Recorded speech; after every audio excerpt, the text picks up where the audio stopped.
Welcome to Crying Out Cloud, the podcast that will make you laugh, cry, and reconsider all of your cloud security fears. I'm Eden from the CTO Team at Wiz, alongside my fabulous co-host, Amitai. Hello. From the Threat Research Team. And we have a very special episode today. We're joined firstly by our colleague and producer who's coming out from behind the curtain, Alon Schindel. Hello. He's the Director of Data and Threat Research at Wiz. And we are very, very excited to host inimitable Corey Quinn. Corey is a cloud icon. He is the Chief Cloud Economist at the Duckbill Group. He's at the helm of Last Week in AWS and the host of the Screaming in the Cloud podcast. He's also one of the most fantastic follows you can have on Twitter. And we are very thrilled to have an open discussion on what's hot and happening in the cloud. Hi, Corey. Well, thank you. That's very kind of you. Honestly, it all comes down to the same thing, which is an ongoing love affair with the sound of my own voice. I'll take what I can get. Let's dive in. What's new and exciting in the world of cloud from where you folks sit? All right, well, one thing that's new and exciting, something that came up recently, which was the Microsoft MSA incident and the Chinese threat actors.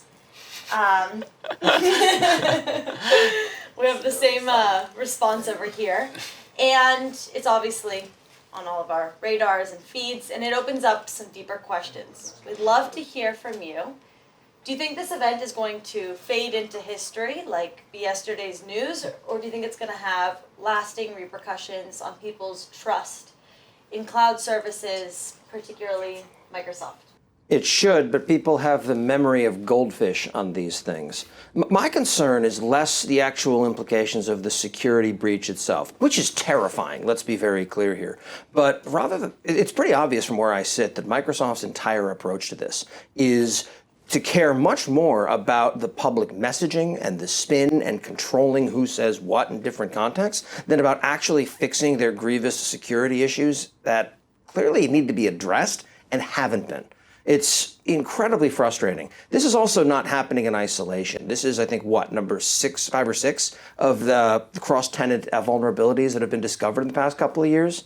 I can't imagine a scenario in which this happened to AWS, but in the event that it did, I have to imagine that they would go on a executive publicity tour about here's what's changing, here's how we're fixing things. Same with Google, same with even IBM Cloud, if you want to go down that direction. But just Microsoft's refusal to have any real dialogue about it with anyone. I'm not suggesting me, I'm just in the cheap seats here. Mm-hmm. But having in-depth discussions about this stuff to start the process of restoring trust just seems to me to be one of those no-brainer marketing messaging things that people should be doing.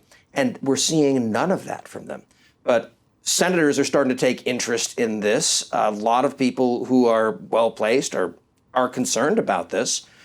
I don't know which way it's going to go. I have hopes, but I'm also a pessimist. Do you think that regulation can make a difference? No, I don't, honestly, because regulation simply gives a bigger stick when you don't do the things that you want to do. And in this case, the incentives are already massive not to screw up security. You lose customer trust. There's the almighty dollar that you wind up losing when you go down that path. It's hard for me to imagine a government coming up with a better incentive for building cloud services securely. The cloud providers are already very well incented for that to be the case. I really feel that it's an execution error on Microsoft's part, and I don't think that there's any way to easily or even complicatedly get from where we are now to where they would need to be. Also, believe me, I'm not anti-regulation by a landslide.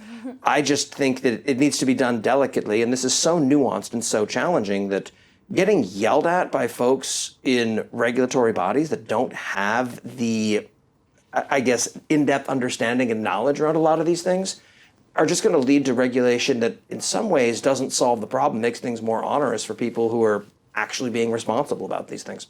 Right, like it just creates another framework that everybody needs to be able to fulfill.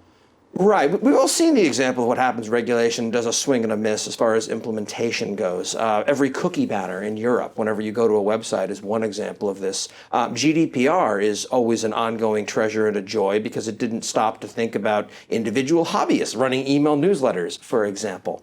It turns into something that's difficult to comply with, despite being a good idea at its core and founded with the best of intentions. And I think one of the actions that Microsoft did take in this case was enabling some of their security logs for free, and some logs that were that customers had to pay for before. And I think it's another interesting case where you have some kind of a balance of CSPs. So they want to sell more, but on the other hand, they're responsible for their customer security. So how do you think that they should deal with this very delicate issue?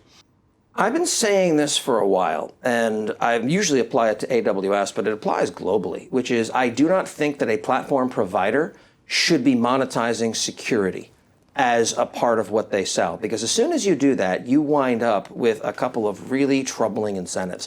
One is, well, if we're going to sell you the additional security stuff on top of it, then what really is our incentive to make sure the baseline offering is as secure as possible?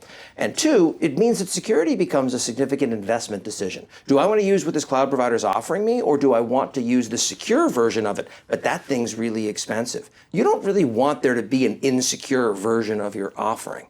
Now, if you want to start doing value adds, okay, third-party telemetry, starting to do some of the deep analysis stuff, fine, whatever. Charge whatever you want for that. There's an ocean of opportunity in that space. But for anything that you as the provider are the sole source of telemetry because of your position in the stack, that feels like that has to be free or damn close to it.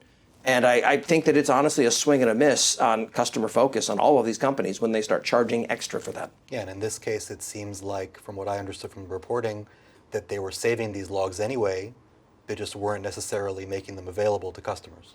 I believe every cloud provider does that on some level, because if you don't turn on all of the various CloudTrail options in AWS and then you get popped or whatnot, or you wind up acting as an attack platform against other customers, I'm reasonably certain that AWS security is not going to be sitting there going, we just don't know. We don't have logs for that stuff. And we know this is true. Because when they had an issue with a potential cross-account access for AWS Glue, their analysis of it says that we have looked at audit logs for this service and all of its usage dating back to its launch and have validated that a security researcher who reported this was the only time this has ever been done.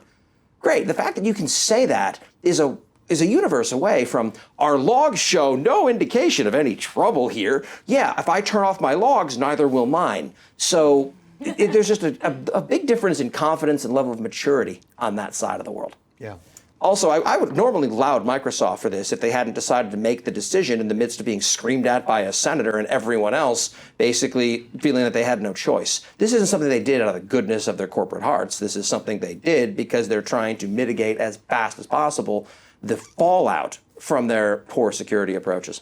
Today, I feel like in many organizations, they use cloud the same way they use on-prem. They don't really think about cloud the way it should be. They just kind of transformed everything as it used to be. So do you think that it's like a matter of time until organization will know how to use cloud properly and how to use it efficiently? Not efficiently in a way that like from cost perspective, but from like actually utilizing all the great features you have there. Nah, just treat it like a big dumb data center. It'll be fine. There isn't any problem with that particular plan. No, I think that there's a lack of understanding around a few key concepts here. One is that when it comes to cloud, cost and architecture are fundamentally the same thing. They're intertwined. My background is in engineering, not in finance. I also find that in many cases, people will improve their data center style environment at the expense of their cloud environment. They'll take a bunch of virtual machines and stuff them into the cloud and call it a day effectively. Is it expensive? Absolutely. But a lot of these companies are absolutely thrilled because it solves a problem that they have, which was reliability concerns due to hardware failing, be it hard drives or full-on servers or whatnot. And that sounds ridiculous, but it's also true. Now, if that solves a business problem for them, who am I to tell them that they're wrong to do it? It's also worth pointing out that you can build amazing things in the cloud starting from nothing, but very few companies are. There are things that already exist in some form, and you don't get the luxury of turning them off for a year and a half while you re-architect everything greenfield and don't have to worry about the data that originally started with any of this. That's no small thing. And I think that people lose sight of the fact that having to understand what is pre-existing and how to integrate that with the rest of what's going on is critical for these companies.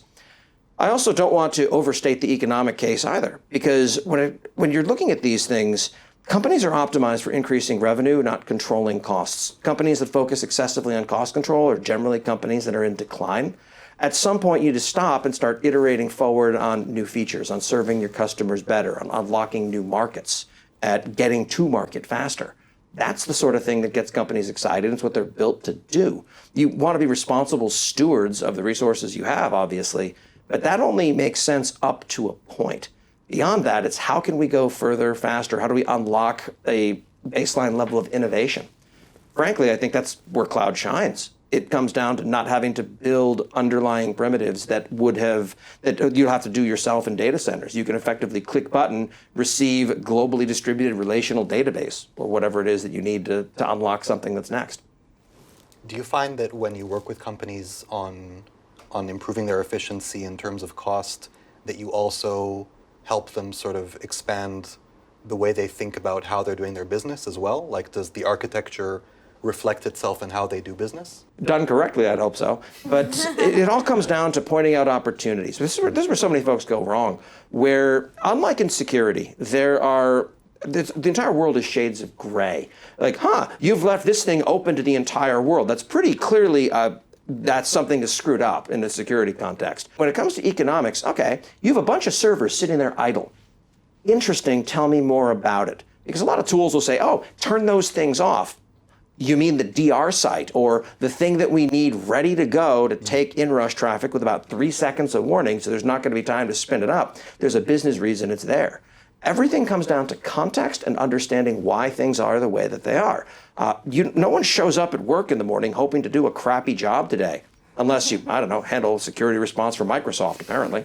Yeah, so it sounds like there's a lot of like Chesterton's fence in cloud architectures. There is everywhere. It's the common pattern abounds, where often I find myself having to spend the bulk of my engagement time to be playing cloud archaeologist. Okay, why is this thing there? Most common example is data transfer, where oral tradition remains the best tool to understand what's going on.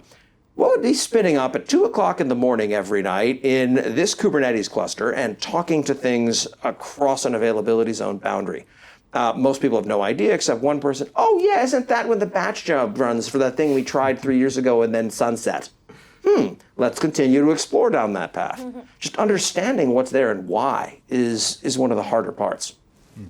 We received a thought-provoking question from one of your admirers, Scott Piper.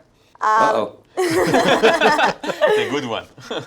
He's curious about what might happen when 12-digit account IDs run out, and what the potential transition beyond 12 digits might look like, and how that might affect AWS and their customers. How do you foresee this transition unfolding? It's far future, for starters.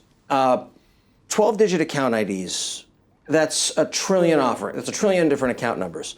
If you guess high and say that they have 10 million customers with linked, each with their own payer account and part of an organization, that means that that each one of those accounts can have up to 100,000 accounts within it. Right now, the limit's 5,000 per account. So it is something that is far enough off in the future that they'll be able to see it coming a long ways away. Where that starts to become more of a problem is if patterns emerge and tooling becomes easier for the idea of very temporary ephemeral accounts that you use for development or for classroom situations, where you start burning through them at a prodigious rate. But even that's going to take a while. It's a far future problem. In a hypothetical scenario, though, where AWS does have this opportunity for a fresh start, what enhancements do you think they might implement? That's always a fun question to ask people about in almost any context of, okay, take your amazing large-scale architecture, sweep it all away, build it again. What would you do differently? And people at that point welcome to therapy hour, because they're going to vent about absolutely everything out there. I have never yet asked that question to anyone who was even midway through their career, and they did not, and they said, oh, not a thing, it's perfect, I keep it just as it is. I would kill it with fire and then salt the earth where it used to live, and then I'd think about it differently. And the honest answer is, I don't know. Because I don't know the constraints that those teams lobby under. When I first started doing this very naively, I thought, oh, those people must be crappy because the billing system is crappy. No, the billing system has an absolutely impossible job, and those are some of the hardest working, most unsung teams in all of AWS, because every customer needs to interact with that system. But if the bill didn't work and they didn't charge you for anything, almost no customers are going to complain about that. It is the definition of thankless, invisible work. And I can sit here and mouth off of things that I would love to see done differently, but that is effectively short-sighted because I don't see all the constraints. I don't know what came before. And I can think about this stuff off the cuff, but there are very senior engineers, some of whom have doctorates, looking at these things and have thought deeply and long about these problems for years on end.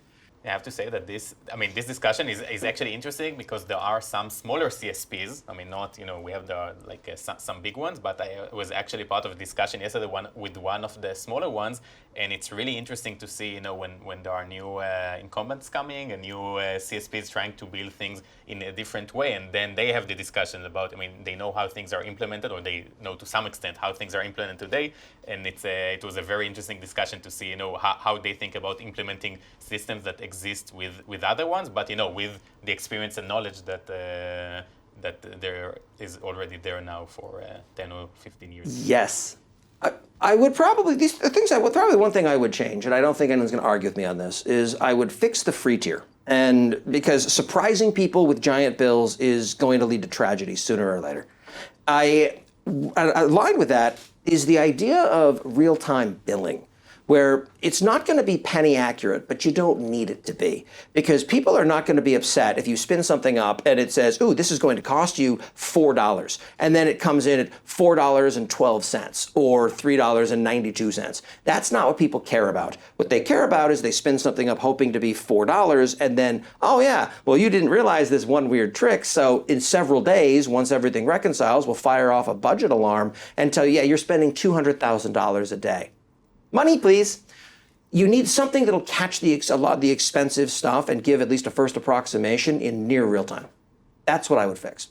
And yes, that is an extremely hard problem. Yeah. Do it anyway. Indeed. But fun, I think it would, Well, I don't know if you folks knew this or not, but when I started out almost 7 years ago independently and decided I was going to find an expensive problem that I would pay to make go away, billing was one of my options, but the other one was fixing companies' IAM policies. Yeah. Because no one is ever completely sure how a lot of these things work.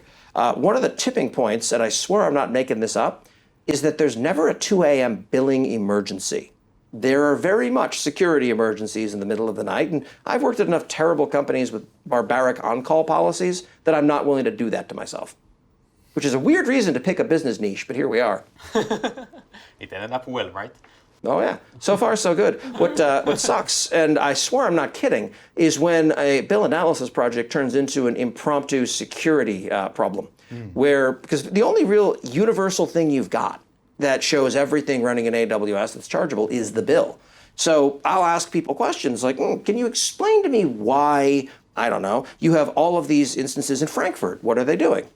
We don't have any instances there.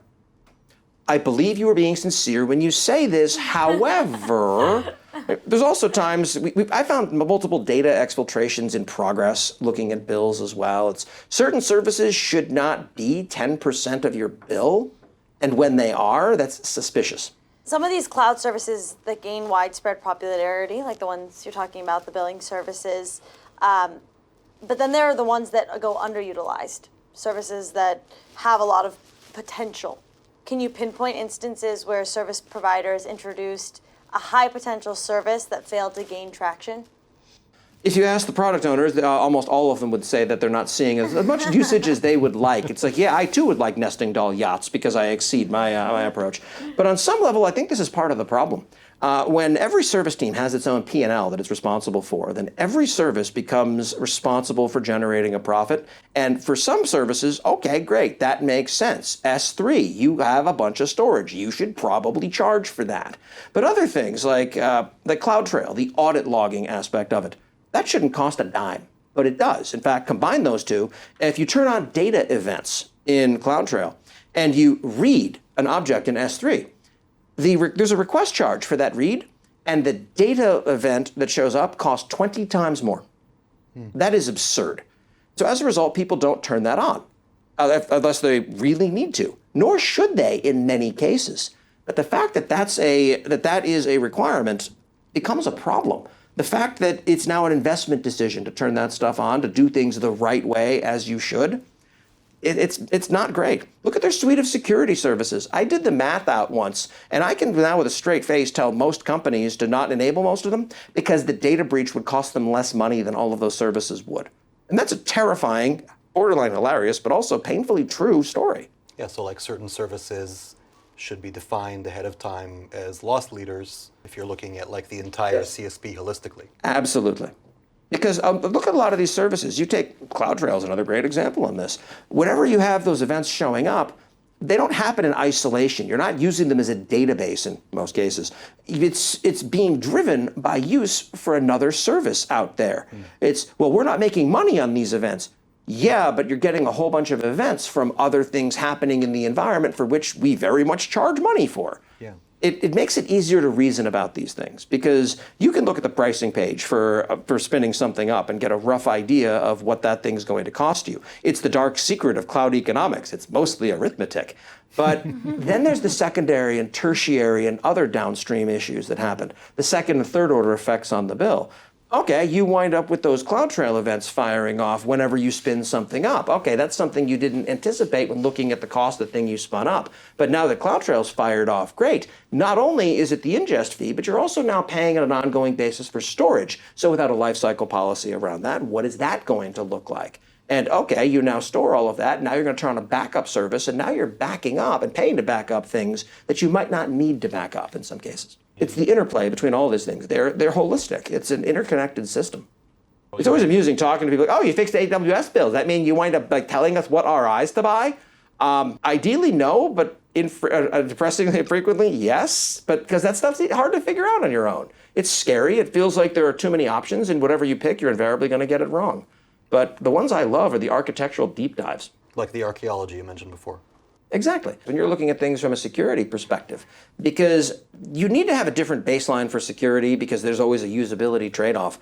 There's a difference between someone who spins up a new AWS account as an independent learner in their dorm. They just don't want to wind up having to pay for the universe, and they're trying to figure out this cloud thing. Their security posture should be radically different than someone spinning up a new AWS account, and it's a second production account for the bank that they work at. There need to be different ways of dialing it in. This is something Google Cloud gets very right. By default, when you spin up a project in Google Cloud, everything inside of that project can talk to everything else inside of that project, but not externally. And security purists will say, that's horrifying. That's going to be a disaster at some enterprise. Yes, but those enterprises have the security apparatus internally to dial that in and set things up the way that they want to see them. As a default, where you don't have to think about IAM policies in in-depth ways, it's magic. Because, well, here's what happens for all of us. Oh, I want to be responsible and set a policy of least privilege. Doesn't work. Okay, I'll expand it. Doesn't work. Expand it a bit more. Still doesn't work. Screw it. Administrator access. To do. Go back and fix this, which never freaking comes to pass. And here we are. Yeah, like you want 99% of the time, you want it to just be turnkey. You know, you click a button and it starts working, and then afterwards, if you need to, you start dealing with the security aspects if you're an enterprise. Exactly. Or not just enterprise, people with security issues to worry about. I have a good example of this. I have to treat the AWS billing data that my clients entrust me with very seriously because I have to treat it with at least as much respect as they do, obviously. But if you take a half step back, the secrets I'm entrusted with are incredibly boring. And further, If someone breaks into my house where I work from and like threatens my family, yeah, I'm going to log them into whatever they want. As a result, you should not entrust me with things that are going to destroy your company if I have access to it. That's why we scope down our policies on what we have access to, intentionally so. That is the threat model. I've worked in a bunch of finance institutions over the course of my career, but only once have I had to stay awake at night worrying about the data I was entrusted with. And that was when I spent a very brief stint as the director of tech ops at Grindr, the gay dating site.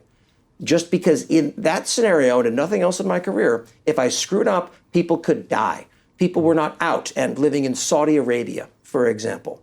The rest, it's only money. So that was deadly security stuff.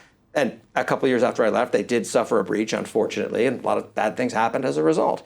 These days, I have records on how much big companies pay one very big company for cloud services every month. It would, theoretically, that gets popped, I will get sued into oblivion, as I probably should be. And maybe the news cycle will make hay about it for a cycle or two. But nothing actually changes. No one is irrevocably harmed as a result of that. So I sleep like a baby from a security perspective. And also, not for nothing, we've done defense in depth. We brought in independent consultants repeatedly to wind up looking at what we're doing and double checking it, because it almost feels like a perversion of Schneer's law that anyone can create a security posture they themselves can't break. We call it the identity supply chain issue. That you have supply, so there's the classic software supply chain security issue. Like through software. Yeah, that with software, but here it's about identity, about providing other vendors or other consultants the third-party access to your data or to your environment. And I think that the main problem, actually, that what we see is that you give it. You are of course aware to all these security concerns, but many third-party vendors, they just ask for over permissive policies. Select and then, all. Yeah, and then you just apply them. You forget about it, and then it's there in your environment for years. No one really ever reviews them, and if this company is popped, you'll be in trouble too, and you won't know about it probably. Absolutely. There's no good answer. Yeah. It's dangerous. Mm-hmm. Another thing there's not great answers for at this moment in time are misconfigurations. We continue to contribute a significant number of cyber attacks in the cloud to misconfigurations. And we see cloud providers working to improve things, like AWS is now doing a better job with S3 buckets by default. But where else do you think similar efforts could be directed to improve cloud security? Misconfigurations abound, and in some cases, I think part of the problem is one of visibility. When you have a whole bunch of things that obscure the stuff that actually matters. I looked at my test account recently, and it had something like 400 IAM roles defined within it, which just seems excessive. And the problem with that is, what are all of these things doing? It is difficult for me to see and start slicing and dicing and reasoning about these things, as opposed to having 4 of them, where I can do an in-depth analysis of all of those. I don't know what the answer is for that, but I feel like that's a big area of confusion, where you increasingly have to look for needles in haystacks. So then you have things like guard duty and inspector and detective, and then they roll up to things like Security Hub and a few others. And it continues to, there's like this 2 or 3 tiers of hierarchy as far as these various services that wind up having to go from thing to thing to thing to thing. And it gets very expensive, and it's trying to find needles in haystacks. And I can't shake the feeling there's a better approach, but I have no idea what that might be.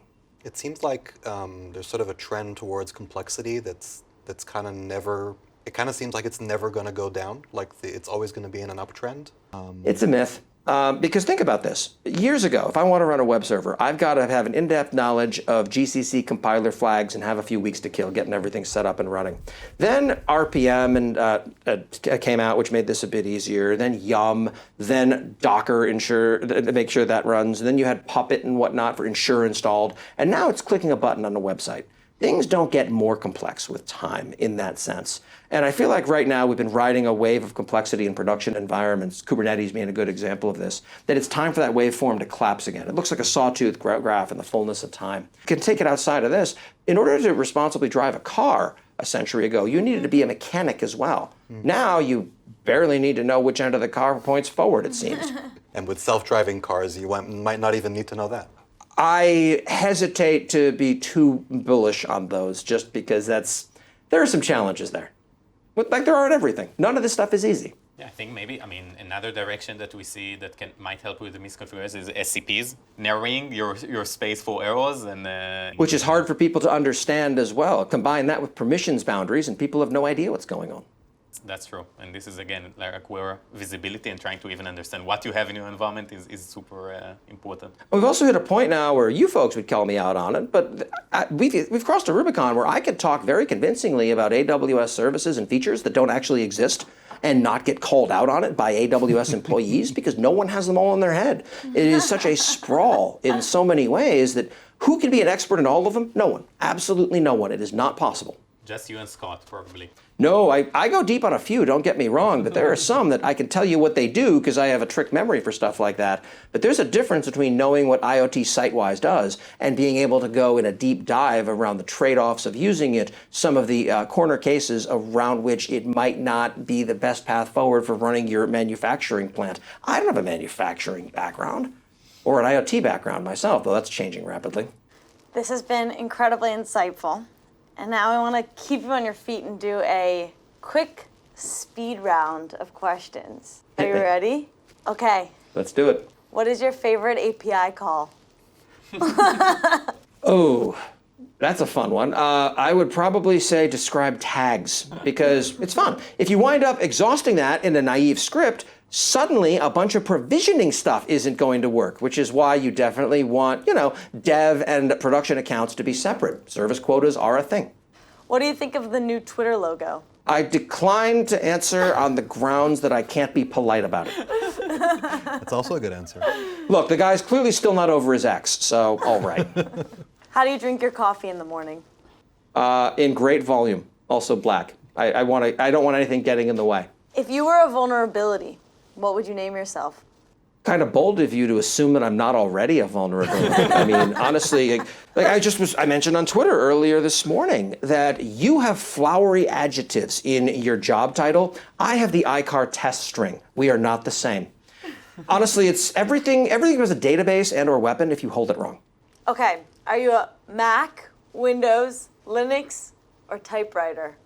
At various points in my life, all of those things, but I'm a dyed-in-the-wool Mac user for my, and iOS. The only computer I take when I travel is an iPad. But almost all of my development, except for some stuff recently with VS Code, has been on EC2 dev boxes. I'm an old grumpy Unix admin because there's no such thing as a young happy one of those. And I still use VI. Okay. It's everywhere, and it's easy to spin something up when I need a bunch of horsepower to throw at things. Like, you shouldn't need that beefy of an EC2 instance to just sort through that data. It's like, but I'm a terrible programmer. It turns out it's cheaper to spin up a slightly bigger instance with a lot more RAM than it is for me to learn to code properly. It's a good trade-off. Okay, if you were to be relocated to a desert island, which 3 AWS services would you take with you? Probably AWS ground station. It talks to satellites, and that's one of those things I could probably use to get off the island. I'd probably need, I don't know, IAM, or I wouldn't be able to use the thing, and an S3 bucket for it to store things like logs that it will then charge me for later. Or alternately, I could just take a managed NAT gateway with me because those things are so fiendishly expensive that AWS will absolutely find me to make me pay that bill. That's great. The S3 buckets can also, you can also use them to build a sandcastle, right, if on the island. The point is you won't need to learn to swim. Okay, and as a fellow podcaster, what is your favorite pre-podcasting ritual? For me, honestly, it happens every time because I have a bit of a reputation in various places, so I always make it a point to reassure the guest that this is not my Twitter account. The point is to make the guest look good, not turn into me snarking at them. Because first, most people will not be able to keep up. That's just the truth. And even if someone can, a prospective guest listening to this is going to think that's what the show is, I would just get the crap kicked out of me. I'm not going to do it. The entire point is to make the guest look good. That's not journalism. It is strictly helping people tell their stories in a way that ideally becomes engaging. That's what I care about from the podcast. And watching that dawning realization that, wait, this is not going to be an oppositional, adversarial, challenged conversation. I get to tell a story is sometimes, there's nothing like it. Well, very fascinating. Thank you for sharing your insights with us. What was it like to be the guest and not the host? A lot less work, honestly, because it's at some level some guests have challenges where they come back with so what is it like? It must be a wild experience to have done this, and this. Yes. Okay. It's like in this case, it's I just answer the questions you ask and I sit along for the ride and try not to fall out of my chair. We usually finish our episodes with, we call them podaways. So for listeners, what would you say are the top 3 takeaways from this conversation? Know what you're attempting to do before you begin and what a successful outcome looks like. Don't just get stuck in your rut on chasing something down. Understand that cost and architecture in AWS are the same thing. And cost, much like security, is something that people really care about only after they really should have been caring about it sooner. But at least with cost, it's only money. With security, you become Microsoft. On that note, I think we're going to conclude this incredibly insightful episode of Crying Out Cloud. It's been so fun having both of you here with us. Mm-hmm. And Corey, thank you very, very much.